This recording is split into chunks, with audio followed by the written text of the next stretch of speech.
Hi, good afternoon, Ritu. Okay, good afternoon, class. Now we start the lecture.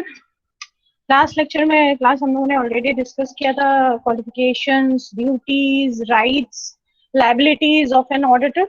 और ये जितनी भी चीजें हम लोगों ने डिस्कस करी ये जानना बहुत जरूरी है बिकॉज कि एक ऑडिटर के राइट्स, उनकी पावर्स, उनकी ड्यूटीज और कौन कौन सी चीजों के लिए या कौन से कॉन्सिक्वेंसेस के लिए उनके ऊपर पेनल्टी हो सकती है according to the companies act 2013। तो हम लोगों ने इन सब चीजों के बारे में बात करी। आज हम लोग बात करेंगे कि ऑडिटर जो ये अपनी पूरी ऑडिटिंग करते हैं उसके बाद ऑब्वियसली उनको एक रिपोर्ट बनानी पड़ती है। तो today our topic is audit report. Audit report समझेंगे क्या है और ऑडिट रिपोर्ट्स अलग अलग किस कैटेगरीज की होती हैं, अलग अलग किस टाइप्स की होती हैं और उनके बारे में जानेंगे। और by the law auditing report में क्या कंटेंट होना चाहिए, ठीक है, तो उस पर हम लोग डिस्कशन करेंगे। फाइन। सबसे पहले समझ लेते हैं ऑडिट रिपोर्ट। अगर हम लोग थोड़ा सा ऑडिट की हिस्ट्री की बारे में बात करें तो आई आपको पता ही होगा कि ऑडिट वर्ड जो लैटिन वर्ड है ऑडायर, उससे मिलकर बना है। It is AUDIRE which means to listen. ठीक, वहां से ये वर्ड आया है ऑडिट वर्ड। और after the industrial revolution 17th century के बाद से जब देखा गया कि लोग इन्वेस्ट करने लगे, इंडस्ट्रीज में पैसा लगाने लगे, जो जिनके पास एक्सेस अमाउंट होता था, तो वो कैसे ट्रैक रखें कि उनका जो पैसा है जो उन्होंने इन्वेस्ट किया है वो एज मतलब जितने भी कंपनी की वर्किंग है या कंपनी के बेनिफिट्स के लिए उसमें लगाया जा रहा है और उससे उनको फायदा मिले, तो उनको वो बेनिफिट या रिटर्न्स पूरी तरीके दिए जा रहे हैं या नहीं दिए जा रहे हैं, और उस कंपनी की क्या स्टेबिलिटी है, उस कंपनी में लगातार इन्वेस्ट करना कितना जरूरी है। तो बेसिकली इन सब चीजों की इंफॉर्मेशन के लिए ऑडिटिंग स्टार्ट करी। तो बेसिकली अगर हम लोग बात करें तो 17th सेंचुरी से स्टार्ट करी। तब किंग एंड एम्परर और जो चर्च होते थे वो कहीं ना कहीं इस तरह की चीजों को इम्प्लीमेंट कराते थे। और इसमें ऑब्वियसली तब डायरेक्टली पनिशमेंट होता था कि जो भी पाया गया कि हाँ ये इन्होंने गलती करी है, और उस पर पनिशमेंट्स हो जाते थे। नेक्स्ट फिर धीरे धीरे आगे आगे जो चीजें बढ़ती गई और चर्चेस से कोर्ट रूम्स बनाए गए जिनमें अकाउंटेंट्स की जिम्मेदारी होने लगी। पहले क्या होता था, जो ऑब्वियसली जो एम्परर के जो मेन लोग होते थे उनकी रिस्पॉन्सिबिलिटी हुआ करती थी।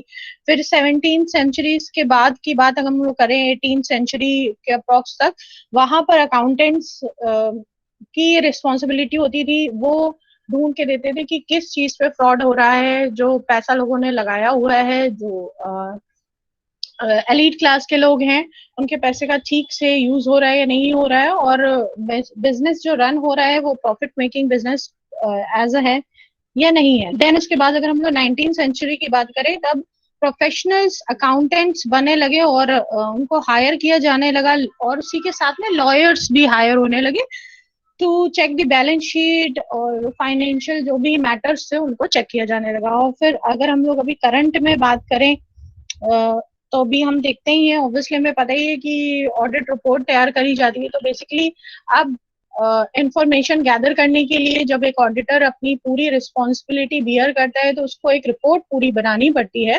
तो हम लोग उसी ऑडिट रिपोर्ट के बारे में डिस्कस कर रहे हैं। So, what is audit report? An audit report is a statement including the financial statement. It contains the opinion of the auditor in financial statement. Basically, जो audit report होती है वो बेस होती है किसी भी ऑर्गेनाइजेशन की जो भी फाइनेंशियल स्टेबिलिटीज रहती हैं, एसेट्स रहती है, लाइबिलिटीज रहती है, ड्राइंग्स रहती हैं उसकी, कैश रहता है, लैंड, जो भी उसमें बैलेंस शीट के आइटम्स हैं, वो उन सारे आइटम्स को वो थॉरली चेक करता है और उसके बिहाफ पे अपना ओपिनियन सेट करता है। तो वो जो ऑडिटर का ओपिनियन होता है आफ्टर चेकिंग और scanning all the information given by the management और the organisation is known as audit report. And क्योंकि इस रिपोर्ट में ऑडिटर के ऊपर पूरी लाइबिलिटी बनती है कि उन्होंने सारी चीजें ठीक से चेक करी हो, तो उसका ओपिनियन बहुत मैटर करता है। Let's take the definition of audit report. First definition is given by Lancaster and it defines A report is a statement of collection and considered facts, so drawn up as to give clear and concise information to persons who are not already in possession of the full facts of subject matter of the report. तो basically जो audit report है वो statement होता है आपकी जो financial assets, financial position चीजें रहती हैं, उसका एक स्टेटमेंट होता है जिसमें ऑडिटर अपना ओपिनियन सेट करता है।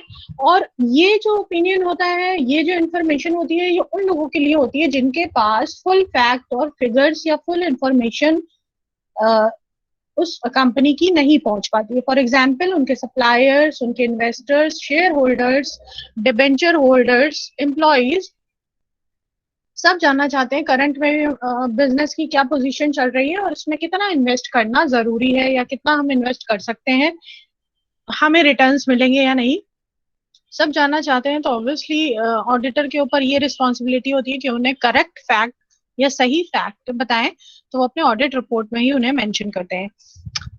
Another definition says, which is given by Cambridge Business English Dictionary, audit report is defined as a formal document that states an auditor's judgment of a company's accounts. Obviously ये formal document होता है because इस पे liability base होती है। आप हम लोगों ने ऑलरेडी लास्ट लेक्चर में डिस्कस किया था कि किस तरीके से जो ऑडिटर होता है वो लायबल होता है अगर वो ठीक तरीके से एक्सट्रैक्ट नहीं कर पाता है इंफॉर्मेशन, तो कहीं ना कहीं उनको पीनलाइज किया जा सकता है बाय द लॉ। तो ये स्टेटमेंट एक जजमेंट होता है और इस पे बेस होके लीगल एक्शंस लिए जा सकते हैं ऑडिट रिपोर्ट पे बेस। तो ये बहुत इंपॉर्टेंट है कि ऑडिट रिपोर्ट पूरी तरीके से जस्टिफाई करती हो उस कंपनी की पूरी इंफॉर्मेशन को। This is the definition says. And next, ये स्क्रीन पे जो हम लोग को विजिबल है, it is definition under companies act 2013। अच्छा, ये तो जर्नल डेफिनेशन थी, बट अंडर कंपनीज एक्ट 2013 भी बताया गया है कि ऑडिट रिपोर्ट क्या होती है। Under section 143 subsection 3, auditor of a company must report to its member. ठीक है, सबसे पहले ये बहुत इंपॉर्टेंट है कि जो ऑडिटर है उन्होंने जो रिपोर्ट पब्लिश करी है, जो ड्रॉ करी है, ड्राफ्ट करी है जो रिपोर्ट, वो प्रेजेंट करेंगे मेंबर्स ऑफ द कंपनी। और क्योंकि उनकी रिस्पॉन्सिबिलिटी मेंबर को प्रेजेंट करना ही है, बाकी वो प्रोस्पेक्टस में जब पब्लिश होती है तो ऑडिटर को दिया जाता है टू वेरीफाई, टू चेक कि भाई जो आपने रिपोर्ट ड्राफ्ट करी है ये वही सेम रिपोर्ट है, इसमें कोई चेंजेस तो नहीं है, मिसमैच तो नहीं है। तो ये भी चेक करना उन्हीं की रिस्पॉन्सिबिलिटी में आता है। तो बेसिकली बाय लॉ दिया गया है first point, the accounts examined by him, यानी जो ऑडिटर है वो ही रिस्पॉन्सिबल है, वो उसी ने चेक किए हैं। ये सबसे पहला पॉइंट है कि सबसे पहले ये देखना होता है एग्जामिनेशन ऑफ अकाउंट्स किसने किया है, ऑडिटर ऑफ द कंपनी ने किया है या किसी और ने किया है। अगर किसी और ने किया है तो with what effect, with what reasons, उसके पीछे क्या रीजंस हैं, क्यों किया है। भाई जब जो ऑडिटर है ऑर्गेनाइजेशन का उसकी रिस्पॉन्सिबिलिटी में है तो दूसरे ने क्यों किया। सबसे पहले ये चेक किया जाता है कि अकाउंट्स किसने ऑडिट किए हैं और या उसके बिहाफ पे वो अकाउंट्स ऑडिट किए गए हैं या नहीं। सेकंड है balance sheet, profit and loss account, cash flow statement which are laid in general meeting of a company during his tenure of office.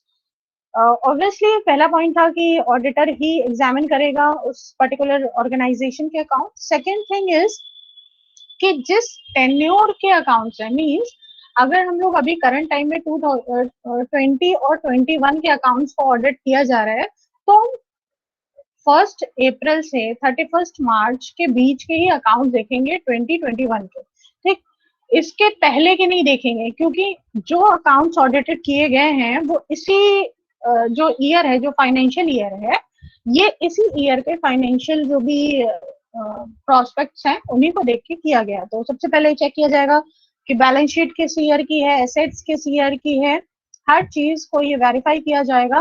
Because अगर आपने एक्सपेंसेस पिछले हैं और आपने वो अभी इस साल जोड़ दिए हैं तो वो गलत है।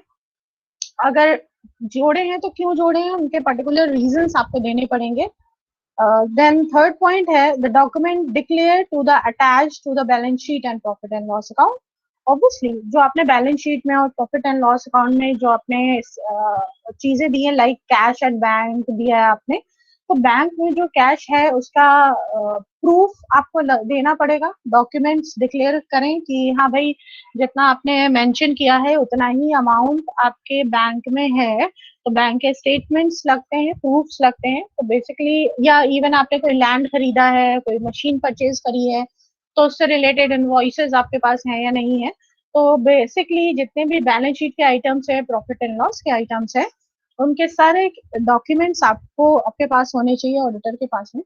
तो बेसिक ये 3 पॉइंट्स हैं as per the Companies Act 2013. First, accounts examined by the auditor only, balance sheet, profit and loss, and all the statements will have to be in relation with the same tenure of office. Third point है, there must be documents which in relation enclose the documents which are in relation with the balance sheet and the profit and loss account.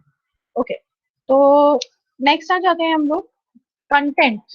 Same as per companies act 2013, auditor की report में क्या content होने चाहिए। वैसे अगर हम लोग format की बात करें तो एक फॉर्मेट तो होता है, वो हम लोग आगे डिस्कस करेंगे, बट कंटेंट क्या होना चाहिए, यानी जो उसने ऑडिटर ने अपनी रिपोर्ट में ड्राफ्ट किया है, उस ड्राफ्टेशन में कौन कौन से पॉइंट्स या कौन कौन सी इंफॉर्मेशन होनी चाहिए, और ये कंपल्सरीली बोली गई है as per section 143 of companies act 2013। ठीक है, तो इसमें कुछ पॉइंट्स है। First, whether the auditor has sought the obtained all the information and explanations best of his knowledge and belief were necessary for the purpose of his audit.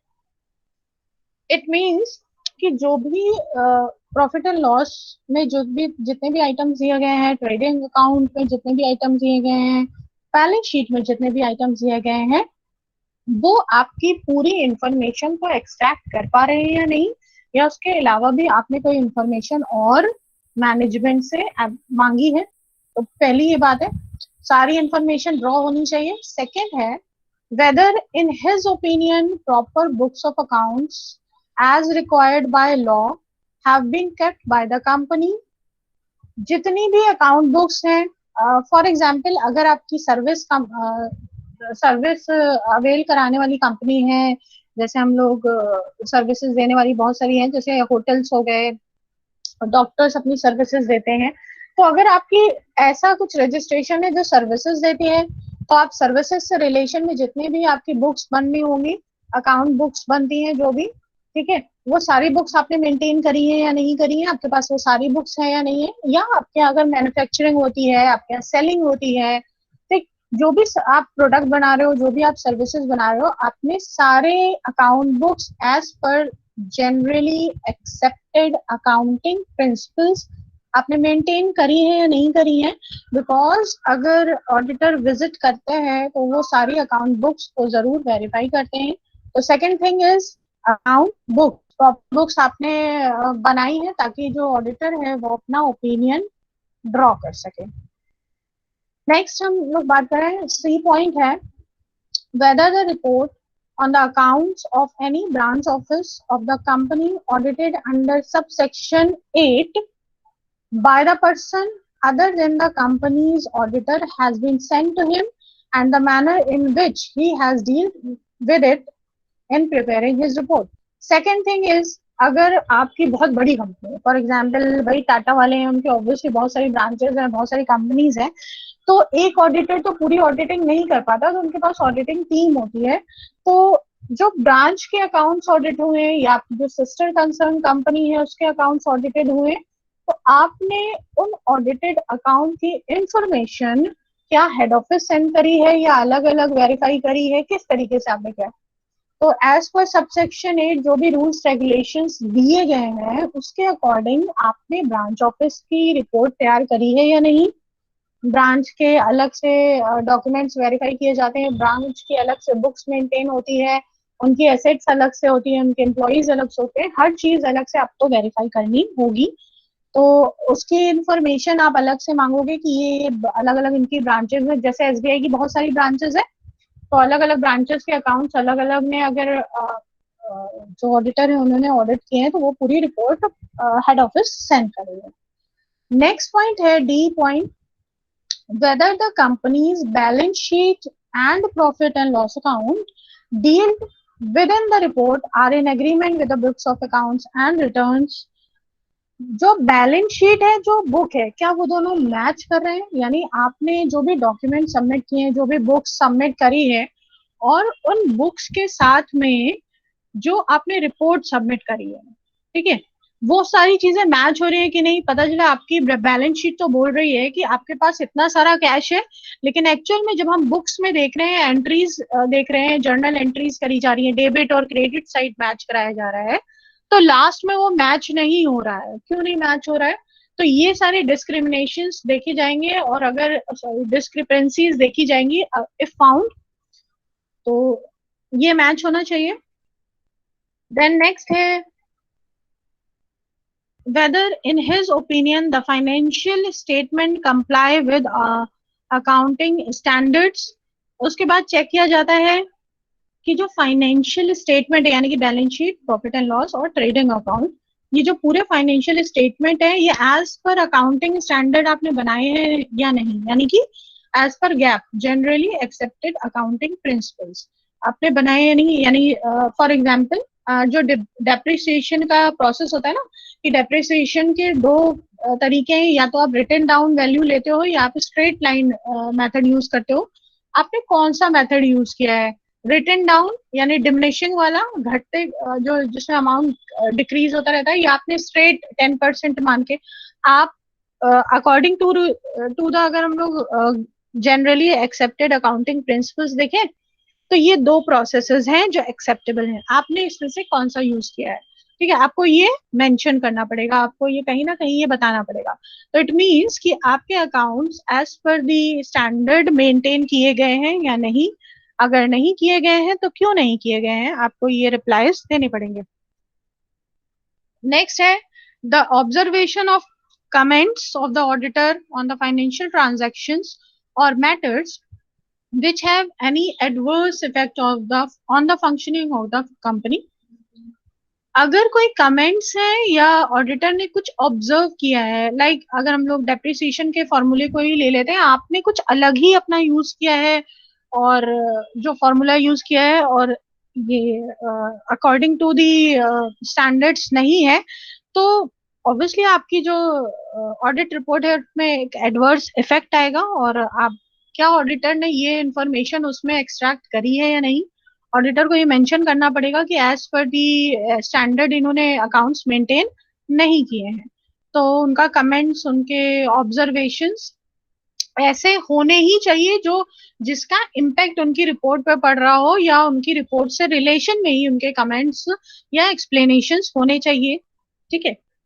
Next है whether any director is disqualified from being appointed as a director under subsection 2 of section 164। ठीक है, director का जो qualification disqualification है वो under section 164 में दिया हुआ है, और डिस्क्वालिफिकेशन का सबसेक्शन 2 में दिया गया है।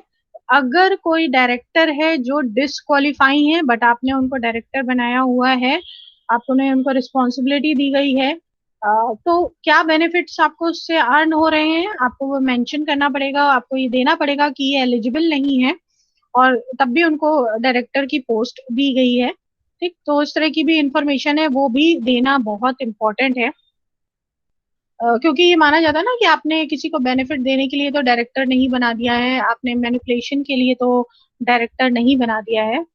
फिर नेक्स्ट हम लोग बात करते हैं, एच पॉइंट है एनी क्वालिफिकेशन, रिजर्वेशन और adverse remark relating to the maintenance of accounts and other matters connected therewith. Means इसके अलावा कोई आपने प्रोविजंस, इसके अलावा आपने कोई प्रोविजन ऐसे हुए हैं जिसके जो आपको ठीक नहीं लग रहे हैं, बैड डेब्ट्स के प्रोविजंस कुछ किए हुए हैं कंपनी ने, आपको जो भी चीजें या जो भी पॉइंट ठीक नहीं लग रहे हैं, क्या उसके लिए ऑडिटर ने कोई रिमार्क लिखा हुआ है, जो भी उसके कनेक्शन में, यानी जो भी अकाउंट्स के कनेक्शन में आपको जो भी अदर मैटर्स दिख रहे हैं, वो आपने सारी चीजें एक्सट्रैक्ट करके अपनी रिपोर्ट में ड्राफ्ट की है या नहीं। और कंटेंट में ये जरूर देखा जाता है कि अगर ऐसा पाया जा रहा है तो वो आपने ड्रॉ किया है, उस पर अटेंशन ड्रॉ किया है या नहीं। बिकॉज क्योंकि अगर कंटेंट ठीक नहीं होंगे, कंटेंट में कोई चीज छूट जाएगी, तो ऑब्वियसली शेयर होल्डर, सप्लायर्स, जो भी इस ऑर्गेनाइजेशन से के स्टेक होल्डर्स हैं, उन पे डायरेक्ट या इनडायरेक्ट इम्पैक्ट पड़ता है। नेक्स्ट है I point, whether the company has adequate internal financial control system in place and the operating effectiveness of such controls। कुछ पहले की जो यूनिट्स हैं उसमें आपका इंटरनल कंट्रोल सिस्टम दिया होगा। हर ऑर्गेनाइजेशन एक इंटरनल कंट्रोल सिस्टम बना के रखती है, वो इसलिए कि कहीं कोई जो एम्प्लॉइज है वो कैश, मतलब डेली होता है ना, डेली कैश का रिकॉर्ड चेक किया जाता है, डेली इनवॉइसेस चेक करी जाती है कि कितना इन्वेंट्री बची है at the end of the day, और कितनी इन्वेंट्री यूज हो गई है, कितनी परचेज करी है। ये अगर ये जितनी भी चीजें इनका डेली कंट्रोल सिस्टम के थ्रू अगर अपडेट्स नहीं लिए जा रहे हैं तो मिस हैपनिंग्स हो सकती हैं। आपको ये नहीं पता हो कि आपको कितनी इन्वेंट्री अभी आपके पास बची है for the rest of the production. तो ये आप किस तरह का एक फाइनेंशियल कंट्रोल सिस्टम अपने यहाँ यूज कर रहे हैं इंटरनली इन योर ऑर्गेनाइजेशन, ये मेंशन करना जरूरी होता है। मतलब बेसिकली मतलब है कि आप कौन सा सॉफ्टवेयर यूज कर रहे हो अपनी ऑर्गेनाइजेशन में, ये बताना जरूरी हो जाता है। क्योंकि कई बार बहुत सारी ऑर्गेनाइजेशन नहीं यूज करती हैं, और जिसकी वजह से बहुत सारे मिसमैच होते हैं। तो ऑडिटर को ऑब्वियसली फिर थॉरली चेक करना पड़ता है हर एक चीज को। लास्ट पॉइंट है such other matters as may be prescribed. इसके अलावा कुछ और भी अगर मैटर्स हो जाते हैं तो वो जे पॉइंट में मेंशन करने होते हैं। तो basically these are the contents which must be reported in the audit report as per Companies Act 2013। Legal matters के अकॉर्डिंग ये सारे जितने भी पॉइंट्स हम लोगों ने ऑलरेडी डिस्कस किए अभी, ठीक है, ये सारे मैटर्स, ये सारी हेडिंग्स, पॉइंट्स जरूर होने चाहिए ऑडिट रिपोर्ट में, कंपल्सरीली चेक किए जाते हैं, बाय दी लॉ है। नेक्स्ट अब हम लोग आ जाते हैं, the screen is representing format of audit report. एक ऑडिट रिपोर्ट का फॉर्मेट क्या होना चाहिए, तो आप यहाँ पे लेफ्ट हैंड साइड पे आप देख रहे हो कि हेडिंग्स हैं कि कौन कौन सी हेडिंग्स होनी चाहिए जिसके अंडर, और राइट हैंड साइड पे आप देख रहे हो कंटेंट्स की क्या कंटेंट होना चाहिए। फर्स्ट है टाइटल। ऑब्वियसली जब ऑडिटर अपनी रिपोर्ट प्रेजेंट करता है तो उसमें जरूर लिखता है independent auditors report, the report always and must be independent. ठीक है, तो सबसे पहले टाइटल, देन दी एड्रेसी। ये फॉर्मेट है, अगर फॉर्मेट के में भी एग्जांपल्स हों तो दिखा देंगे। The auditor should mention clearly as to whom the report is being given. For example, members of the company, board of directors। आप अपनी रिपोर्ट किसको प्रेजेंट कर रहे हो, एड्रेसी कौन कौन है, आपने किनके लिए ये रिपोर्ट्स पब्लिश करी हैं, ठीक है, वो जरूर मेंशन होना चाहिए। Then management responsibility for financial statements. Obviously जो भी फाइनेंशियल स्टेटमेंट्स प्रिपेयर किए हैं आप लोगों ने, उसके पूरे डॉक्यूमेंट्स आपने ऑडिटर को सबमिट किए हैं कि नहीं, बिकॉज ऑडिटर को पूरी रिपोर्ट, एक ऑडिट रिपोर्ट में सारी इंफॉर्मेशन जस्टिफाई करनी होती है। तो मैनेजमेंट की भी रिस्पॉन्सिबिलिटी होती है कि वो उन्हें कॉर्पोरेट करें और कोऑपरेट करें और सारी इंफॉर्मेशन प्रोवाइड कराएं। नेक्स्ट है ऑडिटर्स रिस्पॉन्सिबिलिटी। ऑडिटर की रिस्पॉन्सिबिलिटी होती है कि वो सारी जो भी financial statement, documents, evidences, proofs, जो भी उन्हें चीजें दी गई हैं, वो करेक्ट इंफॉर्मेशन ऑडिट रिपोर्ट में ड्रॉ करें। नेक्स्ट है ओपिनियन। ऑडिटर अपना ओपिनियन देता है कि उनकी रिपोर्ट कैसी है। अभी हम लोग रिपोर्ट के टाइप्स पढ़ेंगे, तो ओपिनियन में वही टाइप्स आते हैं, और ओपिनियंस को सेग्रीगेट करते हैं तो टाइप्स ऑफ ओपिनियन या टाइप्स ऑफ रिपोर्ट्स बन जाते हैं। नेक्स्ट है बेसिस ऑफ द ओपिनियन। आपने ऐसा ओपिनियन अगर दिया है तो उसका बेसिस क्या है, किस तरह की इंफॉर्मेशन आपको मेंशन करी, किस तरह के फैक्ट्स उसमें मेंशन थे। नेक्स्ट है अदर रिपोर्टिंग रिस्पॉन्सिबिलिटीज, इसके अलावा अगर आपको कोई और लीगल मैटर लगता है, लाइक कंपनी का लिक्विडेशन चल रहा है या और कोई इंफॉर्मेशन है, आपके डायरेक्टर का डिस्क्वालिफिकेशन हो गया जो आप स्पेसिफिकली बताना चाहते हैं, देन उसके बाद में जो अदर रिस्पॉन्सिबिलिटी वाले पैराग्राफ के बाद में सिग्नेचर और जो भी साइन करने की जगह इस प्लेस एंड लास्ट में डेट ऑफ दी, और जहाँ पे सिग्नेचर होता है वहां पे स्टैम्प भी मेंशन किया जाता है उस ऑडिटर का, ठीक है। तो these are all the contents which should be in the audit report. Next हम लोग बात कर रहे हैं कि ऑडिट रिपोर्ट अलग अलग कैटेगरी में 4 तरह की होती है। First is unqualified report opinion या रिपोर्ट, तो उसको क्लीन रिपोर्ट या क्लीन ओपिनियन भी कहते हैं। अनक्वालिफाइड वर्ड इसलिए यूज किया जाता है because it is unqualified regarding any frauds and errors. Next है क्वालिफाइड ओपिनियन। क्वालिफाइड को मॉडिफाइड ओपिनियन या मॉडिफाइड रिपोर्ट भी कहते हैं। इट मीन्स कि उसमें कोई फ्रॉड या कोई एरर आपने पाया है जिसकी वजह से वो मॉडिफाइड या क्वालिफाइड करी गई है, ठीक है। नेक्स्ट है डिस्क्लेमर ऑफ ओपिनियन, अगर आपको कोई इंफॉर्मेशन नहीं दी जाती और आप उसको डिस्क्लेम करते हैं। लास्ट है एडवर्स ओपिनियन, अगर आपका कोई एडवर्स ओपिनियन आ रहा है, कोई एडवर्स इम्पैक्ट पड़ रहा है आपकी इंफॉर्मेशन से, तो उसे बोलेंगे एडवर्स ओपिनियन या एडवर्स ऑडिट रिपोर्ट। तो बेसिकली ये 4 कैटेगरीज हैं जिनमें ऑडिट रिपोर्ट को डिवाइड किया जा सकता है। तो सबसे पहले हम लोग बात कर लेते हैं अलग अलग, ये आगे इसमें लिखा हुआ है अनक्वालिफाइड को अनमॉडिफाइड भी बोलते हैं और क्लीन ऑडिट रिपोर्ट भी कह सकते हैं। क्वालिफाइड को मॉडिफाइड ऑडिट रिपोर्ट भी कहा जाता है और क्वालिफाइड के अंदर ही एडवर्स और डिस्क्लेमर ऑफ ओपिनियन भी आते हैं, ठीक। तो सबसे पहले हम लोग बात करते हैं अनमॉडिफाइड रिपोर्ट की। The unmodified report is also called an unqualified report और क्लीन रिपोर्ट। यानी ऑडिटर को इसमें कोई भी ऐसा क्लू, कोई भी ऐसी इंफॉर्मेशन नहीं मिलती है और जो रिपोर्ट होती है वो क्लीन एंड क्लियर मिलती है। Means the auditor is satisfied with the financial statement that it is presenting the true and fair value of the business operation. It also gives confidence to the investor shareholders so that they can decide based on the independent auditor's report, ठीक है। तो basically अगर हम लोग बात करें unqualified report को हम लोग अनमॉडिफाइड रिपोर्ट कहते हैं और इसमें कोई मॉडिफिकेशन बाय द ऑडिटर नहीं किया जाता है, जैसा स्टेटमेंट बाय द कंपनी दिया गया है वैसा ही वो उनको रिप्रेजेंट कर देते हैं, इसमें कोई भी चेंजेस नहीं किए जाते हैं, ठीक है। नेक्स्ट आ जाता है क्वालिफाइड या modified audit report.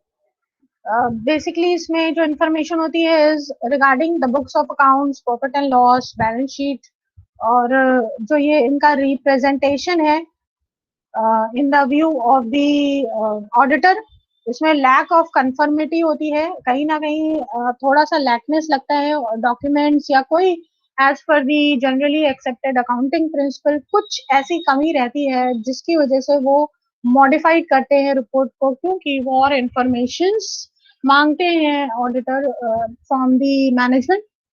The auditor is not able to verify the value and existence of certain assets. It means report qualified है क्योंकि जो वैल्यू दी गई है आपके एसेट्स की वो मैच नहीं हो रही है आपके फिजिकल एसेट्स से, या मे भी हो सकता है जो the information requested bye the auditor is not furnished, यानी ऑडिटर ने अगर कोई और इंफॉर्मेशन मांगी है फॉर ड्रॉइंग एग्जैक्ट ओपिनियन, आप रिक्वेस्ट को फर्निश नहीं कर पाए हैं, आप एग्जैक्टली उनको प्रूफ्स नहीं दे पाए हैं। नेक्स्ट है proper books of accounts are not maintained as required by law, यानी जो भी बुक्स आपको मेंटेन करनी थी आपने वो बुक्स मेंटेन नहीं करी हैं by the law, by the companies act 2013। तो आपको जो ऑडिटर है उसको मॉडिफाई करना पड़ता है, चेंजेस करने पड़ते हैं अपने ऑडिट रिपोर्ट में। लास्ट है part of audit examination done by other auditors. जो ऑडिट का ऑडिटिंग प्रोसेस है वो पूरा का पूरा एक ही ऑडिटर ने नहीं किया है, कुछ रिपोर्ट्स उनके पास और भी ऑडिटर्स की हैं, तो उसकी वजह से भी ऑडिटर मॉडिफाइड रिपोर्ट प्रेजेंट करते हैं। तो basically these are 5 circumstances where the audit report can be qualified or modified by the auditor. यहाँ पर हम लोग ये एक एग्जाम्पल है, फॉर्मेट है, एग्जाम्पल ऑफ क्वालिफाइड ओपिनियन। तो बेसिकली जो ऑडिटर होते हैं वो एक पैराग्राफ ऐड करते हैं अपनी ऑडिट रिपोर्ट में। पैराग्राफ की कुछ लाइंस ऐसे हो सकती हैं, in our opinion except for the incomplete disclosure of the information refer to the basic of qualified opinion paragraph। यानी क्वालिफाइड ओपिनियन पैराग्राफ में जो इंफॉर्मेशन दी गई है उसके बेस पे हम पूरी इंफॉर्मेशन ड्रॉ नहीं कर पाएंगे, और जो भी उसके रीजंस रहे वो आगे उसके रीजंस मेंशन कर दिए जाएंगे। For example, in case of the balance sheet of the state of affairs of the company, आप रेफरेंस दोगे कि कहाँ कहाँ आपको प्रॉब्लम्स लग रही हैं, लाइक बैलेंस शीट आपको मिसमैच लग रही है, या प्रॉफिट एंड लॉस के जो एक्सपेंसेस हैं वो ठीक तरीके से मैच नहीं हो रहे हैं, कैश फ्लो स्टेटमेंट में कोई प्रॉब्लम आ रही है। तो इस तरह से आप अपने ओपिनियन को ड्रॉ कर सकते हैं by giving a modified audit report. Next हम लोग बात कर रहे हैं एडवर्स और नेगेटिव ऑडिट रिपोर्ट। तो जैसा इसके नाम से ही आपको लग रहा है ना, एडवर्स और negative, this report says the एडवर्सिफy on negative report on behalf of following grounds. First है, when the auditor is not satisfied with the truth and fairness of financial statement। यानी जो भी आपने इंफॉर्मेशन दी है वो जस्टिफाई नहीं कर पा रही है आपके इंफॉर्मेशन को। फॉर एग्जांपल, आपने अपने एसेट्स बताई बहुत बढ़ा चढ़ा के, बट जब ऑडिटर फिजिकली विजिट करते हैं आपकी बिल्डिंग को, आपकी मैन्युफैक्चरिंग यूनिट को, जो भी आपने बताया हुआ है कि आपकी एसेट्स आपकी खुद की हैं, जब ऑडिटर वेरीफाई करने जाता है तो ऑडिटर देखता है कि भाई बिल्डिंग की हालत तो बहुत खराब है और बिल्डिंग का वैल्यूएशन तो बहुत ज्यादा किया गया है, यानी आपने अपनी एसेट्स को बहुत ही ज्यादा एग्जैजरेट करके बताया है। आपने बोला है कि भाई हमारी तो एसेट्स बहुत है हमारी कंपनी के पास तो, बट अगर वो जाता है फिजिकली जाके विजिट करता है आपकी कंपनी के ब्रांच ऑफिस या जो भी अलग अलग जगह हैं, आपका लैंड है, आपका मैन्युफैक्चरिंग यूनिट है, जब भी वो जाके विजिट करता है देन ही फाउंड्स कि नहीं भाई ये तो गलत है और ये तो मैच ही नहीं हो रहा है। Then non conformity with the generally accepted accounting principle, यानी आपने जो अकाउंट्स मेंटेन किए हैं वो आपने अपने ही कुछ डेबिट क्रेडिट बना के अपना ही कुछ अलग ही तरीका, या आपने जो कहा जाए कि आपने अनरिकॉग्नाइज्ड जो, like for example PF fund, I hope आपने सुना होगा, जिसको प्रोविडेंट फंड बोलते हैं, और प्रोविडेंट फंड की बात करी जा रही है। तो प्रोविडेंट फंड में क्या होता है, प्रोविडेंट फंड की अलग अलग कैटेगरीज होती हैं। एक फंड होता है जिसको बोलते हैं unrecognised provident fund. For example, unrecognised fund में क्या होता है कि आपको वो जो कमिश्नर ऑफ इनकम टैक्स होते हैं उनसे वेरीफाई कराना होता है, और आप जो अपने बस उसको एज पर भी लॉ नहीं माना जाता, उसको अनरिकॉग्नाइज इसीलिए बोला जाता है क्योंकि वो सिर्फ इनकम टैक्स कमिश्नर के थ्रू ही वेरीफाई होता है। तो आपने लिखा हुआ है कि आपके यहाँ एक अनरिकॉग्नाइज्ड प्रोविडेंट फंड आप यूज कर रहे हो जिसमें एम्प्लॉय से पैसा सबमिट होता है, आप अपनी तरफ से उसमें कुछ भी कंट्रीब्यूशन नहीं कर रहे हो, जबकि ऐसा होता है प्रोविडेंट फंड में एम्प्लॉयर और एम्प्लॉय दोनों ही कंट्रीब्यूशन करते हैं। तो आपने कोई कंट्रीब्यूशन भी नहीं किया हुआ है, आपने इनकम टैक्स कमिश्नर से उसको वेरीफाई भी नहीं किया कराया हुआ है, तो इट मीन्स कि आपने अकॉर्डिंग टू दी गैप यानी जनरली एक्सेप्टेड अकाउंटिंग प्रिंसिपल्स आपने अपने अकाउंट्स मेंटेन नहीं किए हैं। तो ये फैक्ट निकल के आ रहा है, यानी कंफर्मेशन नहीं हो पा रहा है इसका। Then mistakes, discrepancies and material misstatement in the financial statement, और इन्हीं सब रीजंस की वजह से आप देख रहे हो कि बहुत सारी मिस्टेक्स दिख रही हैं, बहुत सारी डिस्क्रिपेंसीज दिख रही हैं, बहुत सारे मटेरियल मिसस्टेटमेंट्स हैं, यानी फिजिकली जब ऑडिटर ने विजिट किया तो वहां पर उसको कुछ और चीजें दिखाई दे रही हैं, और जब आप डॉक्यूमेंट्स शो कर रहे हो तो उन डॉक्यूमेंट्स में अलग चीजें शो कर रही हैं। लाइक आपने दिखाया हुआ है कि आपके एम्प्लॉयज इतने हैं, आप इतनी सैलरी दे रहे हो, बट आप एक्चुअल में जब चेक करते हो तो एम्प्लॉयज कम होते हैं, आपने बोला है कुछ छुट्टी पे गए हैं ये वो। तो जो भी आप रीजंस दे रहे हैं ना वो रीजंस जस्टिफाई नहीं कर पा रहे हैं इंफॉर्मेशन को। लास्ट है omission of the material disclosure, यानी आप अपने एसेट्स की या जितना भी प्रोडक्ट्स हैं, जितनी भी एसेट्स हैं, उनके डिस्क्लोजर नहीं कर पा रहे, उनको अच्छी तरीके से आप उनकी इंफॉर्मेशन ऑडिटर को प्रोवाइड नहीं करा पा रहे हो। ऐसे किसी रीजन की वजह से भी ये पाया जाएगा कि आपकी रिपोर्ट में एडवर्स इफेक्ट आ रहा है, आपकी रिपोर्ट जो मतलब आपका जो फाइनेंशियल स्टेटमेंट है वो नेगेटिव में जा रहा है। तो ऑडिटर जो रिपोर्ट प्रेजेंट करेगा वो उसको बोलेंगे एडवर्स और नेगेटिव ऑडिट रिपोर्ट, और उसका एक उसमें भी एक पैराग्राफ ऐड करते हैं by the auditor, in our opinion because of the omission of the information in the basis for adverse opinion paragraph.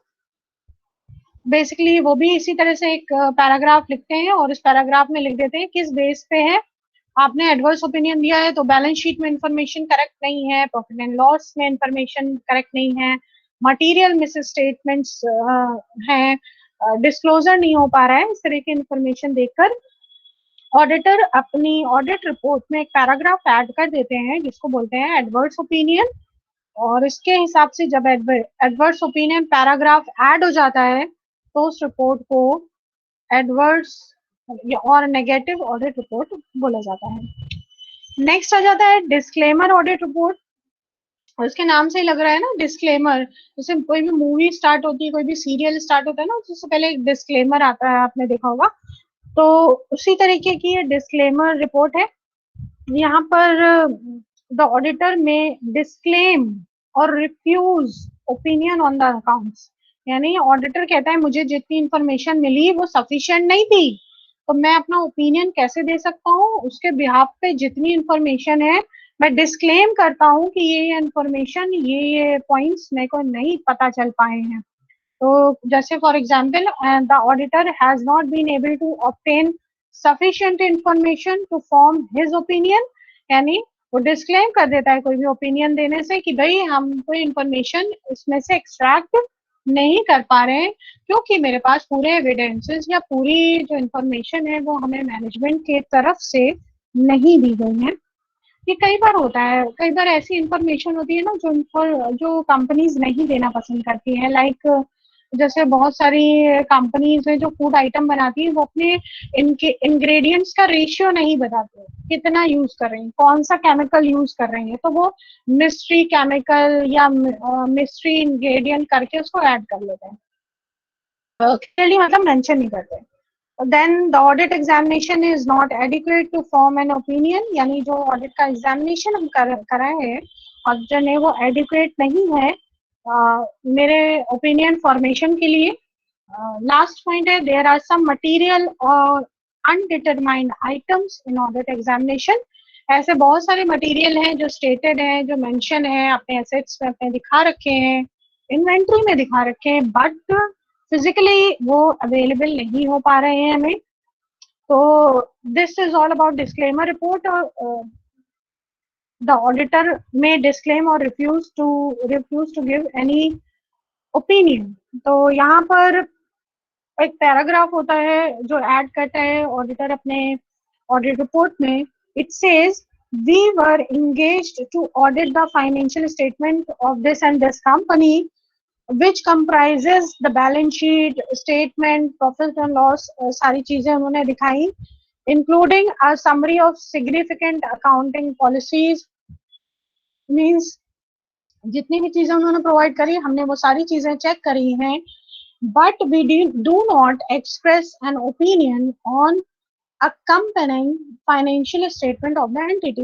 मगर हम लोग फेल हो रहे हैं अपना कोई भी ओपिनियन और जस्टिफिकेशन देने के लिए जो इन कंपनी के बैलेंस शीट या पे फाइनेंशियल स्टेटमेंट पे बेस है।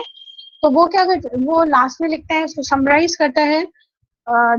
So the matter describes in the basis of disclaimer of opinion section of our report, we have not been able to obtain sufficient and appropriate audit evidence to prove or provide a basis for an audit opinion on these financial statements।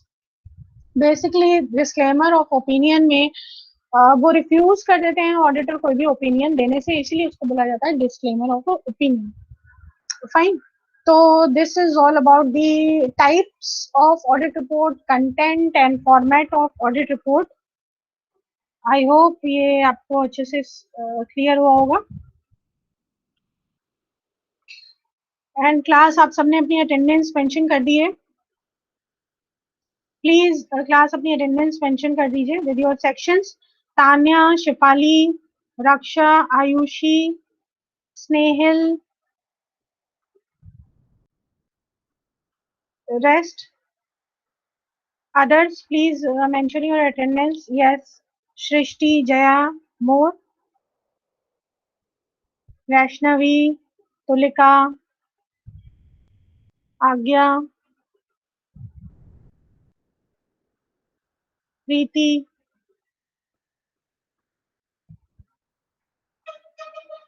Okay, Preeti Rajput and Preeti Rawat. Harshita,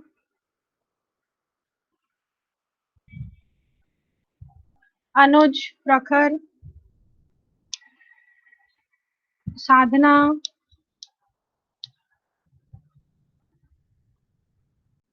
I am waiting for the attendance class. Please do mention your attendance.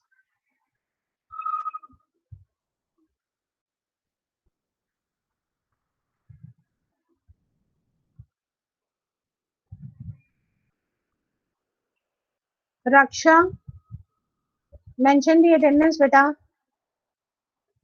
Saloni, Shafali.